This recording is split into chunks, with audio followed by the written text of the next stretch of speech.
बद्रीनाथ के बारे में एक पुराण कथा है। कहा जाता है कि बद्रीनाथ वह स्थान था जहां भगवान शिव और माता पार्वती निवास करते थे। यह हिमालय में लगभग 10,000 फीट की ऊंचाई पर स्थित एक सुंदर स्थान है।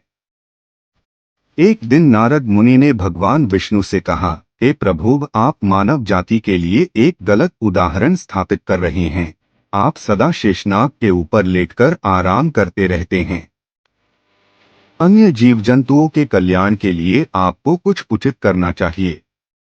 इस आलोचना को दूर करने के लिए भगवान विष्णु हिमालय चले गए। उन्होंने ध्यान करने के लिए उपयुक्त स्थान खोजने का प्रयास किया। इस प्रकार उन्हें बद्रीनाथ मिला। वहां उन्होंने एक सुंदर स्थान और एक छोटा सा घर पाया। लेकिन वह स्थान भगवान शिव का निवास स्थान था।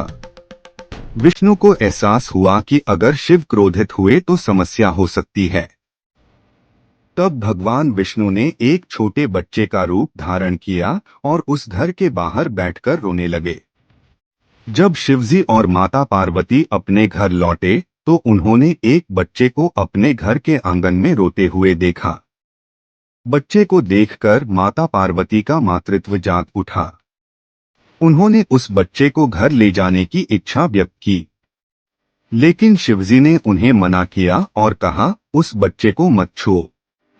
पार्वती ने उत्तर दिया, हे प्रभु, आप इतने निर्दयी कैसे हो सकते हैं?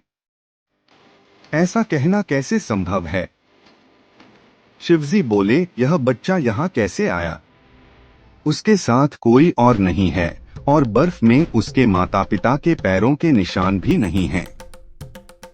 यह साधारण बच्चा नहीं हो सकता। लेकिन माता पार्वती ने कहा, मैं इस पर विश्वास नहीं करती।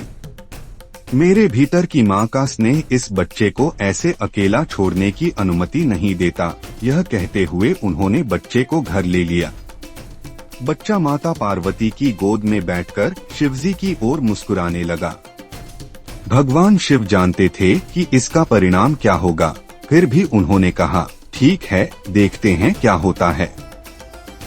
माता पार्वती ने बच्चे को शांत किया और उसे भोजन कराया। इसके बाद वह शिवजी के साथ स्नान करने चली गईं। जब माता लौटे तो घर का दरवाजा अंदर से बंद था। देवी पार्वती आश्चर्यचकित रह गईं और पूछा, दरवाजा किसने बंद किया? भगवान शिव ने कहा, मैंने तुमसे कहा था कि उस बच्चे को मत छुओ। अब वह बच्चा घर का दरवाजा बंद कर चुका है। पार्वती ने पूछा, अब क्या करेंगे? शिवजी के पास केवल 2 विकल्प थे, सब विनाश करना या फिर कोई और रास्ता खोजना। तब उन्होंने कहा, चलो किसी और स्थान पर चलें। आखिर वह बच्चा तुम्हारा प्रिय है। इस प्रकार उन्होंने अपना घर खो दिया और दोनों प्रवासी बन गए।